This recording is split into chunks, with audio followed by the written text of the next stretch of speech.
चीमा और उम्मीद है आप लोग ठीक होंगे। दोस्तों कुछ अरसे से देख रहे हैं कि जिस तरह अमेरिका को अपनी इंडो पैसिफिक में अ, भारत की ज़रूरत पड़ रही है और बाकी ममालिक की ज़रूरत पड़ रही है, तो ऐसे लग रहा है कि भारत जो है वो बड़ी टफ एंगेजमेंट करता है। और अगर आप देखें अभी रिसेंटली ही इंडो पैसिफिक इकोनॉमिक फ्रेमवर्क जो है उसके ऊपर जो इंडिया है उसने जॉइन किया इंडो पैसिफिक ग्रुप को जो कि लार्जली देखेगा सप्लाई चेन इश्यूज़ को, डिकार्बोनाइज़ेशन और इंफ्रास्ट्रक्चर को और एंटी टैक्स एंड करप्शन के जो इश्यूज़ हैं, इसके ऊपर जो है वो इंडिया जो है is going to be the part of it. अच्छा, मज़े की बात ये है कि ये जो बेसिकली प्राइमरी ऑब्जेक्टिव जो हैं वो इस इकोनॉमिक फ्रेमवर्क के तय पाए हैं। अभी लॉस एंजलिस में ये एक मीटिंग हुई थी और ये बेसिकली 14 मेंबर का इंडो पैसिफिक इकोनॉमिक फ्रेमवर्क है जो कि तकरीबन आप समझ लें कि 40% जो ग्लोबल ग्रॉस डोमेस्टिक प्रोडक्ट है और तकरीबन 28% जो गुड्स एंड सर्विसेज ट्रेड है इसके ज़रिए होगी। और ये जो इश्यूज़ हैं सप्लाई चेन के, क्लीन एनर्जी के, एंटी करप्शन के ज़ाहिर-सी बात है ये आइंदा आने वाले दिनों में they are going to be very much important. अब इसमें जो चीज़ मैं कह रहा था कि वो देखें कि इंडिया क्या कर रहा है कि वो they only talk trade, they talk business, they get engaged in economy, they get engaged in only new ideas like clean energy की बात करेंगे, अब सप्लाई चेन की बात करेंगे, एंटी करप्शन में इसमें ज़ाहिर बात है जो एंटी करप्शन में या उसमें क्या नाम है इसका एंटी टैक्स एंड करप्शन जो है बेसिकली तो एंटी टैक्स और ये जो टैक्स एवेजन वगैरह इनसे बचने के लिए। अब ज़ाहिर बात है क्या कभी पाकिस्तान की अमेरिका के साथ इस तरह की एंगेजमेंट रही है? हमारी जो एंगेजमेंट रही है सिक्योरिटी के ऊपर। इंडिया की सारी एंगेजमेंट जो है वो इकोनॉमी के ऊपर है। तो इंडिया को भी तो बहुत अपनी सिक्योरिटी इम्प्रूव करनी है ना। लेकिन आप 75 साल की पाकिस्तान की अमेरिका के साथ जो एंगेजमेंट देखें वो लार्जली जो है वो इकोनॉमी के सिक्योरिटी के ऊपर रही है। और मैंने इसको कई दफ़ा ज़िक्र भी किया है।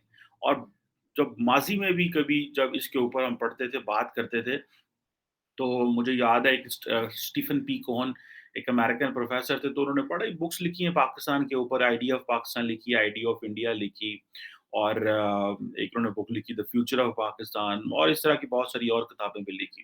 तो स्टीफन पी कोहन कहा करते थे कि जो इंडिया है that is friend of America and Pakistan is an ally of America.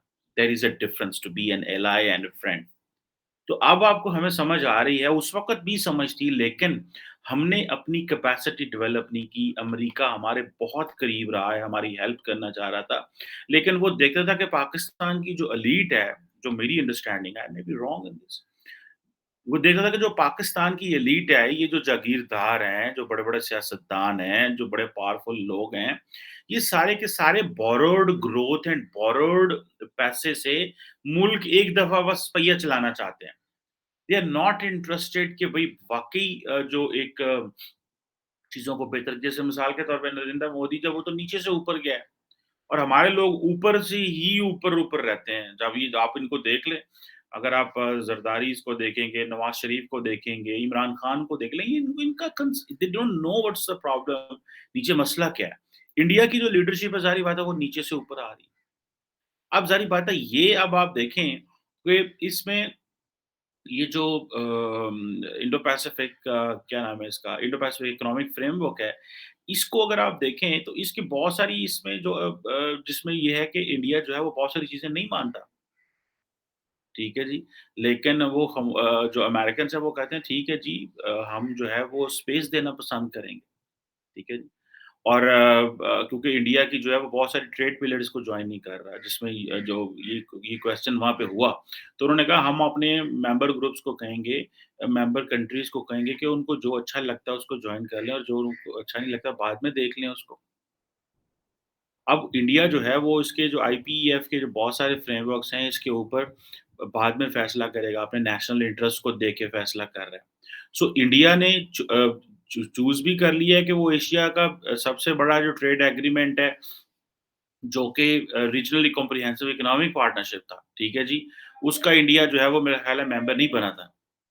अब वो उसमें चाइना भी था लेकिन इंडिया इसका मेंबर बन गया है क्योंकि ये सारे लाइक माइंडेड कंट्रीज़ हैं। सो मुझे जो दुःख होता है और तकलीफ़ होती है as a citizen of Pakistan, दुःख ये होता है कि हमारे लोगों ने बार्गेन भी अच्छी नहीं की। हमारे लोगों ने डीलें भी अच्छी नहीं की। हमारा सबसे बड़ा मसला क्या है पाइन, ओ जी इमरान जब नवाज़ शरीफ अब ओबामा से मिला, तो उसके हाथ में पर्ची थी। ये इत्तेफ़ाक से मेरे साथ जो तस्वीर है, ये जो मैंने साथ लगाई है इसमें प्राइम मिनिस्टर मोदी के हाथ में भी डायरी है और प्रेज़िडेंट बाइडेन के हाथ में भी कोई पेज है। और हम लोग सिर्फ़ इस चीज़ पे बातें कर रहे हैं, लो जी पर्ची से तो देख के तो थैंक यू पढ़ रहे हैं। लो जी पर्ची को देख के तो ये कर रहे हैं।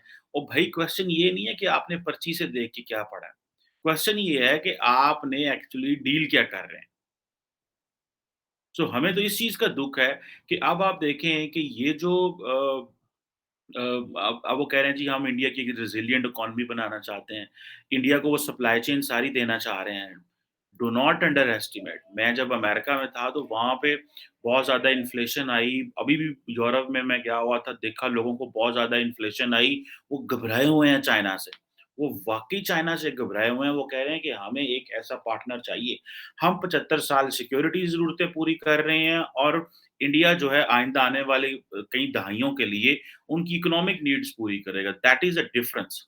और हमने अपनी सिक्योरिटी से इकोनॉमी में जो ट्रांसलेशन करनी थी या ट्रांसफ़र करना था अपनी सर्विसेज़ एंड वो हम कर नहीं सके। कैपेसिटी हम बिल्ड नहीं कर सके। बल्कि हम तो चाइना पाकिस्तान इकोनॉमिक कॉरिडोर के ज़रिए जो हमें इंसेंटिव मिलना था। कल मैं एक दोस्त के साथ बैठा हुआ था, वो बैंकिंग सेक्टर में है, तो वो बात कर रहे थे, वो कह रहे थे कि क्वेश्चन ये है कि पाकिस्तान के जितने यूथ है, उनके पास स्किल्ड लेबर तो बहुत बड़ी तादाद में नहीं है। वो सारे क्या कर रहे हैं, वो फूड पांडा और उनके पास मोटर बाइक्स हैं, शाम को वो बस ऑर्डर डिलीवर कर रहे हैं। अब वो क्या है, शाम को 200, 500, 700, ₹1000 ले जाते होंगे घर, ठीक है जी।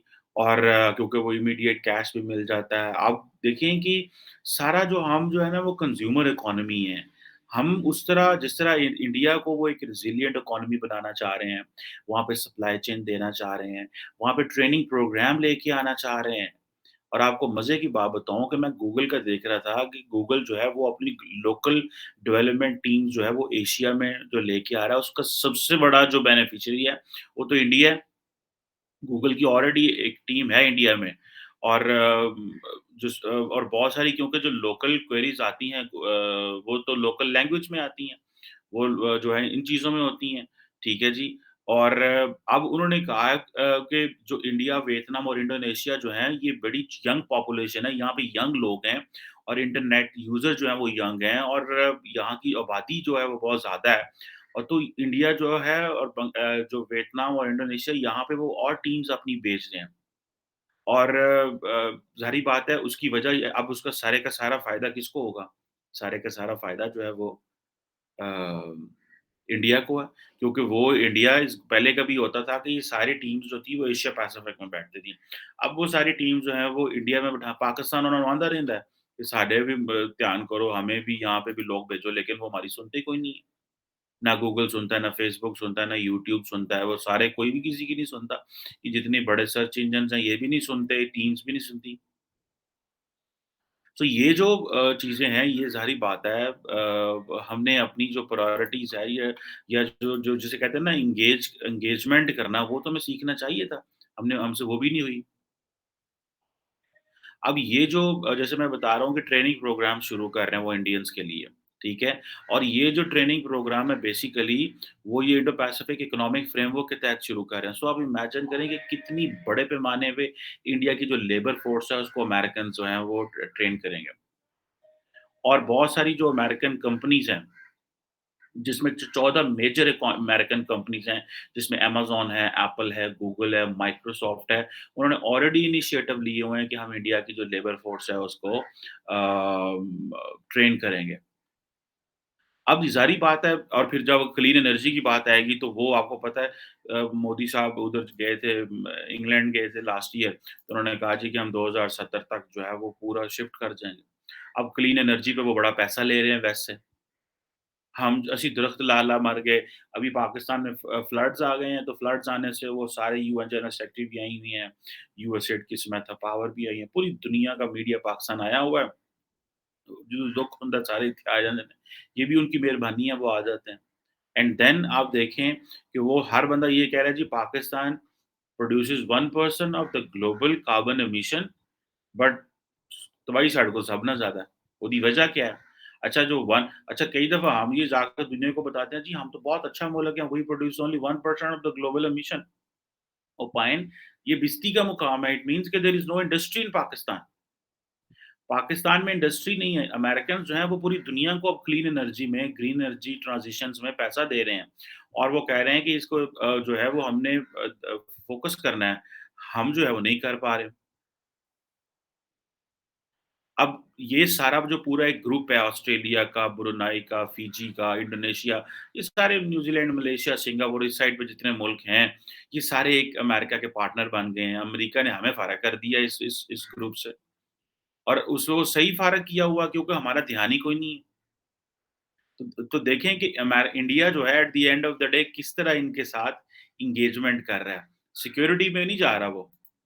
उन्होंने उसको क्वाड के लिए उन्होंने उसकी क्वाड का सिक्योरिटी ग्रुपिंग नहीं बनने दी। उसके लिए अमेरिका को वहाँ और जाना पड़ा। उन्होंने कहा जी हम कोई आपके वो सिक्योरिटी की ठेका नहीं लेंगे आपकी, ठीक है जी, लेकिन हम आपसे कैपेसिटी बिल्डिंग में हम आपसे काम करवा लेंगे। सो ये है वो फ़ायदा जो इंडिया ले रहा है। वो ताई तो मैं कह रहा हूँ we need to learn from India कि how to engage on economy and on security, कि किस तरह वो एंगेज कर रहे हैं। हम हमारे पास हमने 75 साल में सिक्योरिटी के अलावा बात ही कोई नहीं की। At the end of the day बस ये चीज़ हुई है कि हमारा मुल्क सिक्योर है from the traditional security threats, but from the non traditional security threats we have got vulnerable. Why? Because हमने इकोनॉमी पे फोकस नहीं किया, हमने सोसाइटी पे फोकस नहीं किया, हमने पॉपुलेशन जो है वो हमारी बढ़ रही है। जो सोसाइटल कंसर्न्स हैं वो बढ़े हैं। तो फूड इनसिक्योरिटी बहुत ज़्यादा हो गई है, एनवायरमेंटल चैलेंजेस बहुत ज़्यादा हैं।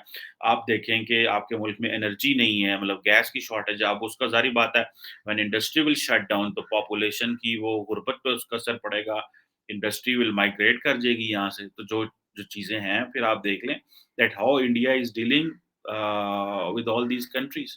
इंडिया किस तरह इनसे डील कर रहा है। असि सिर्फ़ और सिर्फ़ वो जिसे आप कह लें कि security, security, security, security, that is all what we have and that is all what we want. इसके अलावा हम कुछ भी जो है वो बात करने को तैयार नहीं। वो इंडिया ने बार-बार उनको कहा है कि जी हम फेयरनेस चाहते हैं, इंक्लूसिवनेस चाहते हैं, ट्रांसपेरेंसी चाहते हैं और जो है अकाउंटेबिलिटी चाहते हैं बिकॉज़ हम ठीक है एक छोटी मार्केट है, लेकिन दैट डज़ नॉट मीन कि हमारा इस्तेहसाल हो। सो इंडिया जो है ना वो कह रहे हैं कि एक-एक चीज़ हम सो उनको पता है कि पायन ये सारा जो वेस्ट है और ये ख़ास तौर पे जितने भी रीजनल ममालिक हैं ये इंडिया पे डिपेंडेंट है because we are the biggest country and we can give a lot to them. India को उसके पल्स पे हाथ आ गया और जिसਨੂੰ पंजाबी जी कहते हैं ना ठंडी करके खांदे ने। ठंडी करके खाना से मुराद ये है कि वो अब उनको पता है सारा कुछ तो आना ही आना है। भई अगर सारा कुछ आना ही आना है, तो फिर इसको आने दें, आहिस्ता-आहिस्ता जो है वो क्या उसे बोलते हैं खाएँगे। आराम से खाएँगे, ठंडी करके खाएँगे। लेकिन ਅਸੀਂ ਕੀ करने हैं, ਅਸੀਂ ਇੱਕੋ ਵਾਰੀ ਖਾਂਦੇ ਹਾਂ, ਤੱਤੀ ਖਾਂਦੇ ਹਾਂ ਤੇ जनाब security that's it. Other than that हम कुछ भी नहीं। अदर दैन दैट हम उसमें जाते ही नहीं हैं जिसको बोलते हैं ना अ, और फिर ज़ाहिर बात है हमारी जो डीलिंग्स होती हैं वो भी ट्रांसपेरेंट नहीं होती। ट्रांसपेरेंट ना होने से मुराद ये है कि वी डोंट हैव हमें हमें क्या पता कि क्या बातें हो रही हैं, क्या बातें चल रही हैं, कौन बातें कर रहा है हमारे बिहाफ़ पे, क्या बात कर रहा है, किसी को कुछ कख पता नहीं है, किसी को कख पता नहीं होता है इसमें कि हमारी हमारी क्या बात हो रही है। Trust me. लेकिन ज़ाहिर बात है हमारे पास और चॉइस ही कोई नहीं है, ठीक है जी, जो लगे हुए हैं वो ही करेंगे, देखेंगे और लीडरशिप हमारी खामोश है, कन्फ्यूज़ है, परेशान है, उन्हें गरीबां ਨੂੰ समझ नहीं आउंदी पई। ਉਹ इमरान खान तो तरिठे ने सारा टाइम, ਉਹ खान ही उन्हां ਨੂੰ ਲੈ ਚੱਲਾ है। सो वो इंडिया जो है बार-बार उनके साथ एंगेज भी करता है, कोऑपरेट भी करता है, एक स्टेप आगे हो जाता है, 2 स्टेप पीछे हो जाता है, फिर 1 स्टेप आगे हो जाता है, 2 स्टेप पीछे हो जाता है। उनको सारा टाइम उन्होंने तिंगनी तिंगनी का नाच नचाया हुआ है। The reason behind is because उनको पता है कि इन ये वन्स फॉर ऑल ये साढ़े ते इंडिपेंडेंट है। सो बड़े आराम से बात करो इनके साथ, इनसे फ़ायदा भी लो, अपना इंटरेस्ट भी देखो और जल्दी में कहीं जो है वो अपनी वो जिसे कहते हैं ना इन्हें इन्होंने कुछ खुआ ना दे मतलब हथू ना चीज़ां खो बवी। So this is the best moment, ये मोमेंट दोबारा नहीं आना। जो राइज़ ऑफ चाइना है, ये दोबारा इस चैलेंज में नहीं आना। So talk good, engage good और अच्छे तरीके से बात करो because you have to give something to all these countries and particularly to the US. इस चीज़ में देख लें कि सिक्योरिटी जो है that is not a solution. It gives us कि हमारी वो जो हम इंडिया से तो बच गए सिक्योरिटी के मामले में, लेकिन जो इंटरनल प्रॉब्लम्स हैं, वो जनरेट हो गए, लड़ाइयाँ शुरू हो गईं। This is what is important to look at. Thank you very much.